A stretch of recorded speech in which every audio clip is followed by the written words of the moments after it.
In the name of Allah, who is most gracious and the most merciful, welcome to chemistry session.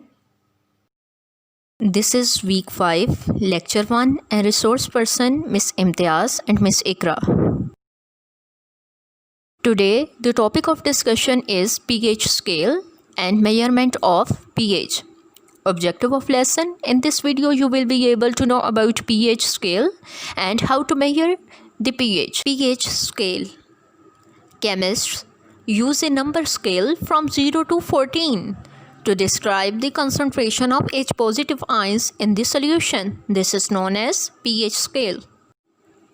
Figure 10.1 at page number 28 from your textbook shows the pH scale and the pH values of some common substances. Here you can see the pH scale. At pH 7, solution will be neutral in nature. If the pH is less than 7, then the solution will be acidic in nature. And if the pH is greater than 7, then the solution will be basic in nature.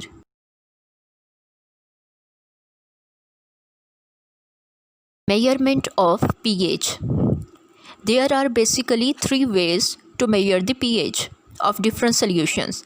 First one is pH paper or universal indicator paper, and the second is litmus paper, and the third one is acid base indicator. pH paper or universal indicator paper. Here you can see, to measure the pH of solution, first of all we will dip the pH paper or universal indicator paper in a given solution. Here you can see,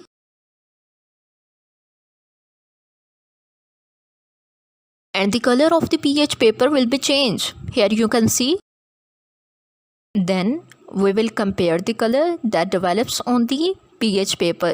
Here you can see with the pH scale that is given in your book at page number 30. Here you can see this color is similar to this one. Then we will note the pH of the corresponding color. Here pH is 1, which is less than 7. So the solution is acidic in nature.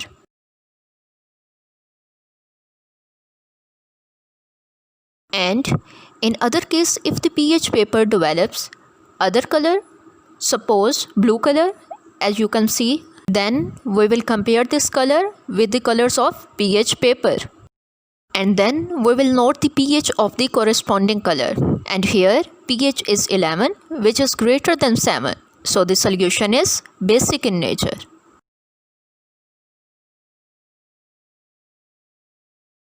And the second method which is used to measure the pH of the solution is litmus paper. There are basically 2 types of litmus paper: red litmus paper and blue litmus paper. Here you can see.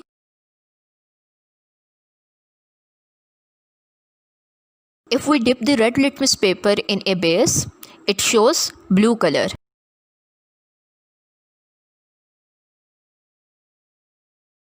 And if we dip the red litmus paper in acidic solution, there will be no effect or no color change.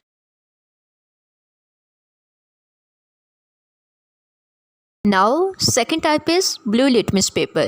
If we dip the blue litmus paper in acid, it shows red color.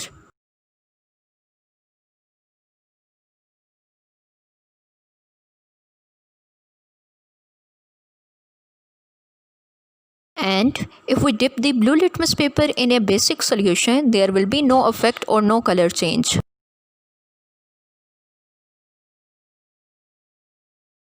In figure 10.3, which is given at page number 30 of your textbook, the sample A turns the red litmus paper into blue and the sample B turns the blue litmus paper into red.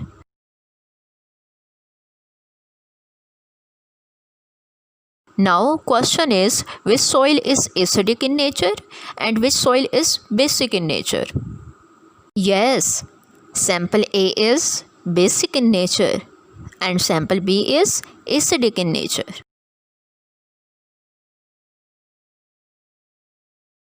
Remember, acids change blue litmus paper into red and the base is change red litmus paper into blue. Now third method is acid-base indicators. These are highly colored organic compounds. In the first step, we will add few drops of indicator to a solution of unknown pH.